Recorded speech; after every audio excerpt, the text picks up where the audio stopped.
Haynes. Nice suit. I mean, he church clean up in this. Drip. Testifying. No. That's Drip. That's that new Yahoo money. Y'all playing like that, Chris? See the brother all right, Chris. See the brother all All right. right, let's move to Boston, where the Celtics' disappointing regular season continued last night with a loss at home to the Blazers. It was the fourth straight loss for Boston, but after the game, Kyrie Irving made it clear he's tired of hearing about the team's recent struggles. Yeah, you can't worry about the standings now. It's too late in the season. As long as we get there. I can't wait for all this other BS about regular season and keep getting better and talking over and over and over and again about what we can do to keep getting better in the regular season. What's your confidence level in the team going forward? What do you mean? Just in terms of, we got What question is that? A legitimate question. I mean, Nah. how do you feel about this team? Next question. Man, Kyrie got a lot of buckets last night, but I think his attitude is a problem, and I think Kyrie is a problem is the problem in Boston. I don't think he's the problem. I think there is a problem in Boston, and no one is being fully transparent about this. So they're punting the issue down the field and saying, okay, when it matters most in the postseason, we're going to hit the switch, and we'll deal with that issue then, and we'll play ourselves into success, and that won't happen. The issue is twofold for me. One, Brad Stevens, wonder coach. I'm not hearing the genius of Brad Stevens. I'm going to let It's been quiet. It's been quiet, right? That criticism, and I need to hear a little more of a roar from that. But Gordon Hayward, I get it. This is where I become heartless in sports. We grade you because they're grading you when you're on the court, injured or not, coming off injury or not. And imagine being on a team that went to Game 7 in the Eastern Conference Finals. Then you add Kyrie, you think he's going to be great. And then you got a guy getting 27 minutes a game, and he's averaging 11 points. Now, is this a charity case we're doing out here, or are we really just going to evaluate players for what they are? He's under a guaranteed contract. He's not going anywhere.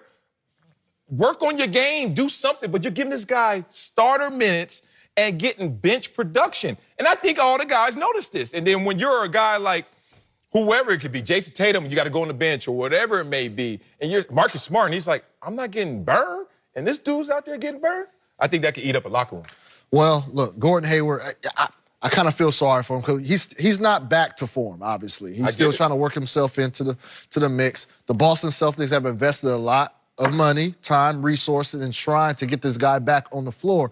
So I understand what they're trying to do and give him as much minutes as possible without hurting the team to see if he can regain some type of form that he had in Utah. Now, with all that being said, I agree with you 100%. I don't necessarily think Kyrie is the problem, but he's the face of the problem over there in Boston. And for some reason, I just think people are kind of hiding. I brought up Brad before, but they kind of like hiding this guy, shielding him when all we heard last year was he was the next coming of Phil Jackson. He knows how to push every single button. His X's and O's are the best. And there's no doubt about it. I think X's and O's wise, coaching, his structure, his discipline, everything is great. It's impeccable. But when it comes to managing egos, when you have to sit a player down, talk to him, have some dialogue, say, hey, how can we get on the same page?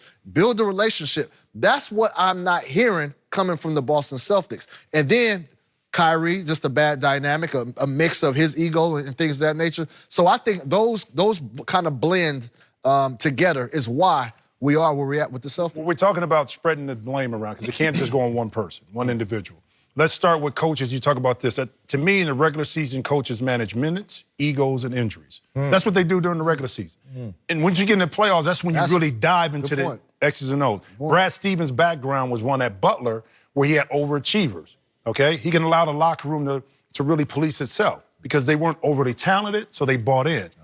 When you're successful, everything you do now is like, oh, A+, oh, he's doing well. There's no conflict last year. He didn't have that. Things were rolling. This year now, he couldn't really dive into holding people accountable, okay? So that's one issue. Second issue, we talked about this yesterday. Young players now feel it's my time.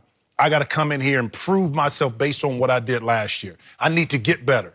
My next contract is coming up.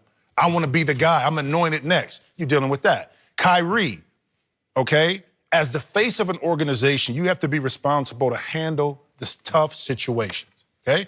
When you don't feel like it, when you don't feel like answering the question, When you don't feel like playing, you may be a little hurt, you're the guy, okay? And he's not handling that part well. So when you put all of that together, and the main person you don't hear from that's probably the most stable is Al Horford, okay? He's out of the mix. That's a guy that should provide the stability for the team, and you don't really hear from him from that. So you got all this stuff going on. You wonder why the Celtics are struggling. It's a mixture. It's like gumbo, bro. Yeah. Bad gumbo. I still go back to Kyrie, and it's just like his words here. To me, you can hear him and think he's saying, hey, once we get to the playoffs, it's really going to matter and things are going to work themselves out. What I actually hear is a guy, can't wait till we get to the playoffs and get this. Because it's win or go home at some point in the playoffs, and he can go home and I can go to New York, I can go with Kevin Durant, I can start something new because this here ain't working. Kyrie, a couple games ago, said in response to one question, go ask Brad Stevens, go ask Brad. And to your point, do you think he's being handcuffed? Like, when you know there's a problem, when you know this is the problem, but that guy is being protected and coached to the point where you are the face and you're taking all the hits, but you can't call him out? You think that's the dynamic? I don't think he's being protected, though. I think Brad Stevens' resume is his resume. The guy had incredible success at Butler. When he came into the NBA, incredible success. Took that team to the Eastern Conference Finals. That's going to buy you some leeway. It does. And deservedly so. Is it buying Kyrie the leeway to hit the game-winning shot in the NBA Finals and be It did buy him some leeway, and that's why he got to he takes the most shots. He gets, despite the team being successful, he gets to be the guy. All right, coming up, the Pelicans benched Anthony Davis in crunch time last night. We'll tell you if the NBA should be concerned. Nerds! You got people that need you now.